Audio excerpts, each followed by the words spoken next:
مجھے صرف ایک بات عرض کرنی ہے کہ ہم لوگ امارت شرعیہ سے وابستہ افراد یہاں تشریف رکھتے ہیں.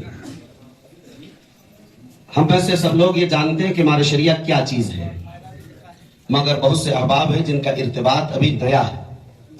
اس لیے میرے ذہن میں یہ بات آئی کہ یہ بات آنی چاہیے کہ امارت شریعہ کیا چیز ہے. در حقیقت امارت شریعہ جیسا کہ دنیا سمجھتی ہے کہ ایک تنظیم ہے جیسے اور دیگر تنظیمیں چل رہی ہیں، ایک ادارہ ہے جیسے دیگر ادارے کام کر رہے ہیں، مگر یہ سچائی نہیں ہے، یہ حقیقت نہیں ہے. امارت کوئی ادارہ کوئی تنظیم نہیں ہے، بلکہ امارت شریعہ ایک فکر کا نام ہے.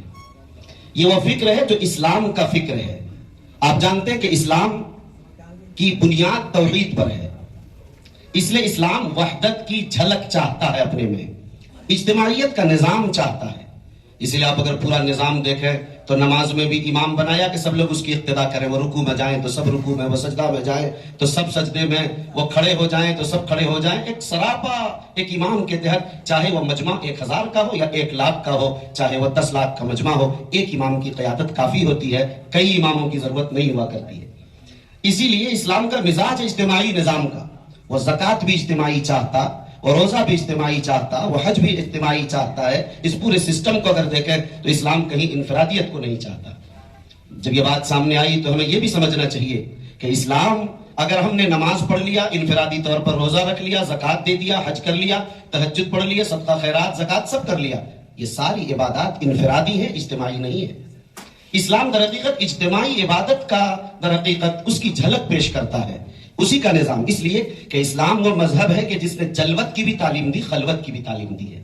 اسلام وہ مذہب ہے در حقیقت انہوں نے بچپن سے لے کر، پیدائش سے لے کر موت تک کا نظام دیا. اسلام وہ مذہب نہیں کہ مسجد کی تعلیمات تو موجود ہیں مگر ان کے پاس مسجد سے باہر کے احکام موجود نہیں. زمینوں، آسمانوں، فضاؤں، تجارت، زراعت، کاشتکاری، دنیا کا جو نظام ہے کسی بھی مرحلے میں، حتیٰ کہ ابو داؤد کی روایت ہے کہ پیشاب پخانے تک کی تعلیم اسلام دیتا ہے، کہیں بغیر اسلام کے نہیں. لہٰذا ایسے مشکل حالات میں اسلام کے نظام ہی میں سراپا نجات اور کامیابی کی ضمانت ہے.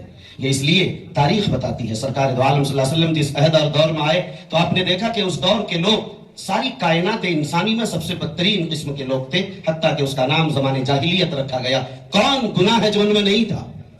لیکن وہ قوم جب اسلام کے دامن سے وابستہ ہوئی تو آپ نے دیکھا کہ وہ عرب کے بدو وحشی قسم کے لوگ ساری دنیا پر ایسی حکمرانی، ایسی قیادت، ایسا رعب، ایسا دبدبہ، ایسی ہیبت طاری کی کہ تاریخ انسانی میں افضل ترین قوم، تاریخ انسانی میں افضل ترین جماعت اور کائنات جب تک باقی رہے گی، ہر دور میں سب سے اچھے لوگ، اچھا نظام، اچھا معاشرہ، اچھی سوسائٹی، اچھی تعلیم، اچھا اخلاص، اچھی تہذیب، اچھا ایثار، سب کچھ سب سے اعلیٰ درجے کا پیش کر دیا. یہ در حقیقت پیش خیمہ تھا اسلام کے اجتماعی نظام کا. اسی لیے آپ نے دیکھا کہ عہد خلافت میں اور پھر تسلسل کے ساتھ خلافتوں کے دور میں، حتیٰ کہ خلافت عثمانیہ تک یہ نظام، یہی سلسلہ چلتا رہا کہ اجتماعی نظام کے ساتھ مسلمان اپنی زندگی گزارتے رہے.